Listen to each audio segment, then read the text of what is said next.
Ардын удамт хонин сүрэг маань аллагланхан суудранхан өсөж байна халзан цагаахан хуурганууд нгөө хашаа дүрэн тогтонхон байна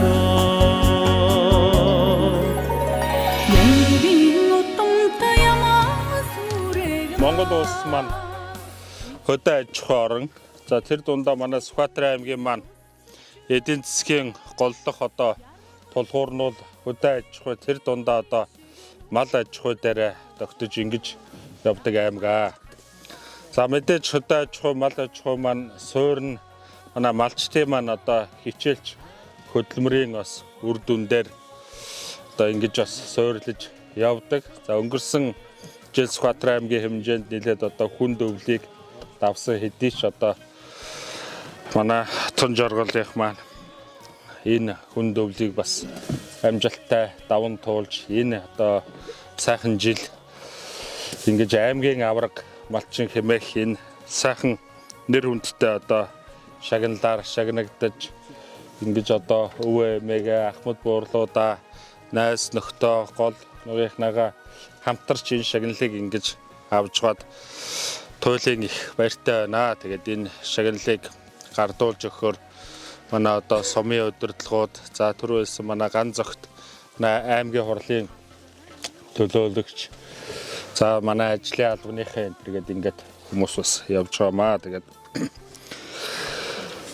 өргөмжлөлийг бас та бүхэндээ уншиж үнэлэхийг уншиж танилцуулъя. Мөнхөн сумын Баян улбагийн малчин Жадан бовгтой тун жаргал танаа. Хөдөө аж ахуйн салбарт олон жил идэвх зүтгэл мал жухаан арга туршлагаараа манлайлан Эрдэнэт сүргээ өсгөн үржүүлж болзон шалгуур үзүүлэлтийг хангасан тул аймгийн малчин аймгийн авраг малчин өрхөөр шалгаруулж үнэмлэх ингэрийн тэмдэг олгоо. Сүхбаатар аймгийн засаг дарга эдэр бат гэсэн байна. За ингээд үнэлэхийг гардуулж өгөөд тэмдгийн зөөж өгнө. За мэдээж энэ чи авраг малчин хамтын хөдөлмөр шүү дээ. Тийм учраас авраг малчин өрхөө гэдэг ингээд хоёуланд нь ингэрийн тэмдэг зөөж өгдгөө.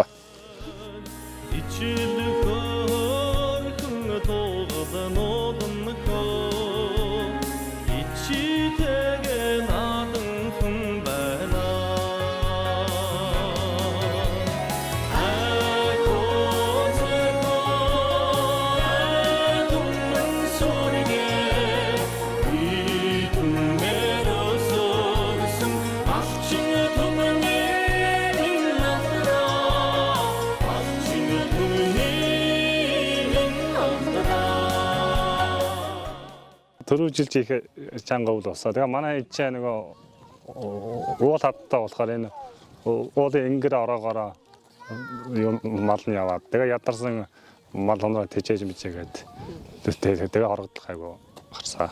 Одоо бид тэр чинь айлгэр болоод 12 жил болж байна. Намар тэжээн мичээлээ сайн татаад хавар юу пүн цаваа сайн бэлдээд яаж хатлагаад байгаа айгу өвлөд авна да. 2018 оноос эхэлж байсан да. Тэгээ 2018 онд суманда нэг хар зэрэг хата байсан одоо байгаа. Тэгээ сумагаа наадамд орсон тавлсан уулын дахилгаанд төрүүлсэн. Тэгээ бүрэнгийн 70 жил дам үзүүлээд. Тэгээ одоо дан Монгол морил явж байгаа. Би 89 онд уулын суманда төрж өсөө. Тэгээд Сүхбаатар аймгийнхаа 10 жилийг төгсөөд 2011 онд засаг таан дээд сургуулийн неободийн засгаар төгсөөд ирсэн. Тэгээд 92 оноос хантайгаа хандлаад одоо 5 хүүхдээ ээж болоод тэгээд малаа маллаад тэгээд ер нь 12 оноос эхлээд сүү цагаа эдээгээ хийж эхэлсэн. Малчин үн чинь өөр малынхаа ашиг шимийг гүртэхгүй үнийгээ саахгүй өөр ажил юу хийх вэ? Тэгээд яг өвлийн нодны өвлийн зуднаас ахуулаад би ингэж гэрээрээ соёолж тарьж ядарсан малаад хийж болох юм байна гэдгийг туршлага хуримжуулж авсан л да. Тэгээд ядарсан малд бол айгу ач тустай. Одоо өнөө өвөл хоньо эрт тургалуулсан учраас сургандаа өгөх гээд соёолж тарьж байгаа. Тэгээд цагаан идэгээ өвөл жилийн 4 үйлрэл хийхийг хичээдэг. Ер нь цагаан идэгээл хийж л өвөл надад айгу аз жаргалтай байдаг байхгүй. Тэгээд сум орон нутаг аймгийнхаа үзэсгэлэн худалдаанд оролцдог. Тэгээд шилдэг болсон юм лээ тий.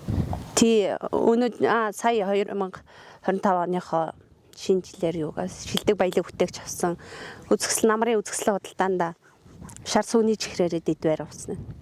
Тэгээ үзэсгэлэн худалдаануудад оролцдог. Ерөн жилийн 4 үйлрэл цагаан идэгийг хийгээд одоо ч гэсэн сүгэ хөөрүүлээд архиа нэрээд ааруулаа тавиад тэгээд туслах малчин миний өөрийн төрсөн 2 дүү байдаг. Тэгээд өглөө 6-7 цаг өвлийн цагт бол 6-7 цаг зуны цагт бол тэгээд 4-5 цаг гэл үнэ малаас аагаад ажлаа амжуулъя гэвэл амжуулна. Тэгээд манайх 5 хүүхэдтэй ч гэсэндээ би нэг хүүхдтэй төртөхгүй ажлаа хийгээл ер нь болно л гэвэл амжуулаад болгоод л явна. Тий тэгээд юун дээр 100 бол хаваржаа зунжаан дээр ногоон тэжээлээ тариад юугаа яад хий.